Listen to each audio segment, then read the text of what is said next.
दोस्तों, हर साल बॉलीवुड में कितने ही कलाकार हैं जो स्टार बन जाते हैं, तो कुछ सितारे गुमनामी के बादलों में फिर से खो जाते हैं। हैरानी तब होती है जब कुछ फ्लॉप फिल्मों के चलते काबिल और कामयाब कलाकारों को भी काम मिलना बंद हो जाता है और एक वक्त ऐसा आता है जब इनकी गिनती लॉस्ट स्टार्स में होने लगती है। वो कहते हैं ना, बॉलीवुड में उगते सूरज को ही सलाम किया जाता है। आज के हमारे इस वीडियो में हम आपको एक ऐसी अदाकारा की दास्तां सुनाने जा रहे हैं जिन्होंने बॉलीवुड में कदम एक सुपरहिट फिल्म से रखा था। फिल्म के दिलकश नगमे इनकी पहचान बन चुके थे। कहा जा सकता है कि एक वक्त ऐसा रहा जब इस खूबसूरत एक्ट्रेस ने अपनी अदाकारी और एक्सप्रेशंस की बदौलत जवान दिलों पर राज किया। पर दोस्तों, कभी कभी किस्मत हमारे साथ नहीं होती।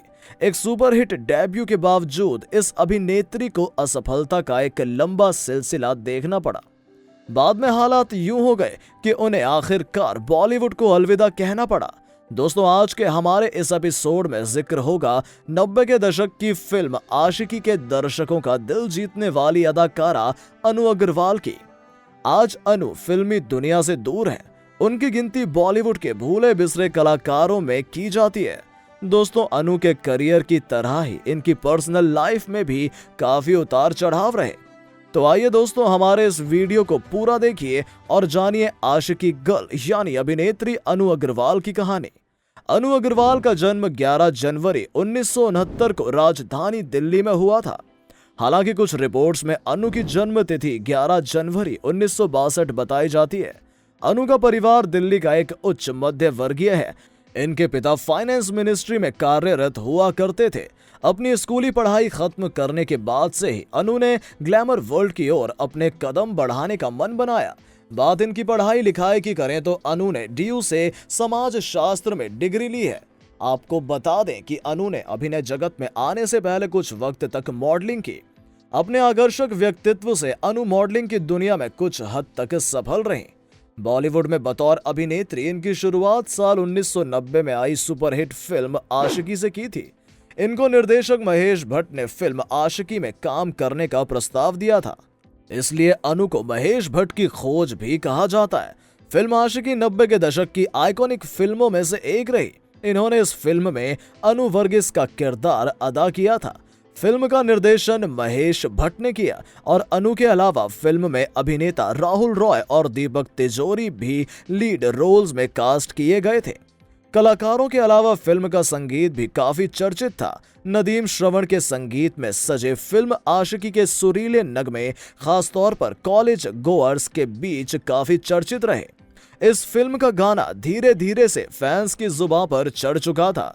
धीरे धीरे से इसी फिल्म का वो गाना है जिसे बाद में रैपर हनी सिंह ने अपने अंदाज में रिक्रिएट किया था। अपनी पहली फिल्म के बाद ही अनु रातों रात स्टार बनकर उभरी। फिल्मी सफर के शानदार आगाज के बाद इनके पास कई ऑफर्स थे, पर अफसोस की बात यह रही कि फिल्म आशिकी जैसी बड़ी सफलता फिर कभी अनु के खाते में नहीं आई। फिल्म आशिकी के बाद अनु अग्रवाल ने Gajab Tamasha, Kanyadaan, return to jewel thief, king uncle, Khalnayika जैसी फिल्मों में काम किया। इसी दौरान हिंदी फिल्म जगत के अलावा अनु ने तमिल फिल्मों में भी काम किया। तमिल फिल्म थिरुदा थिरुदा अनु की चर्चित फिल्म रही। इसी बीच इनकी कुछ फिल्में जैसे कि प्यार और अंगार ठंडे बस्ते में चली गईं और रिलीज नहीं हो पाई।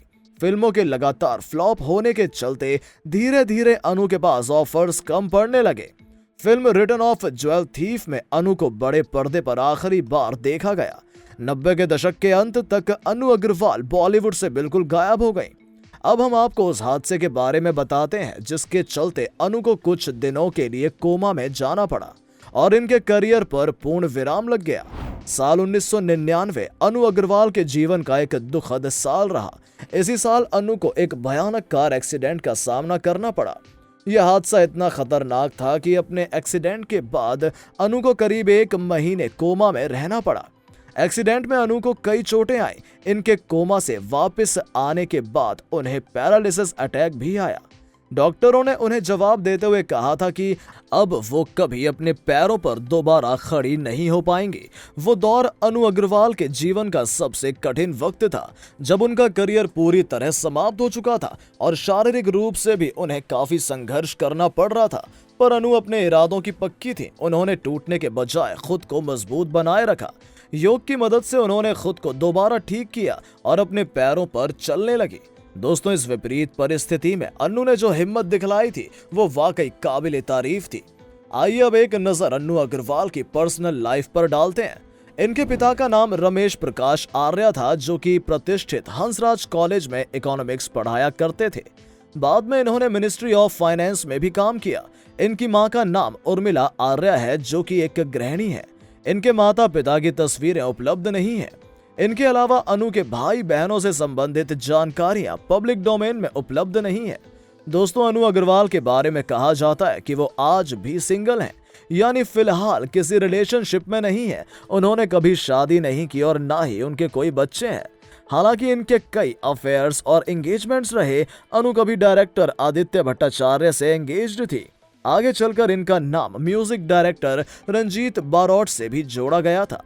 बात अगर अभिनेत्री अनु अग्रवाल की मौजूदा जिंदगी की करें तो मौत को मात देने वाली इस अभिनेत्री ने अपने एक्सीडेंट के बाद एक नए सिरे से अपने जीवन की शुरुआत की।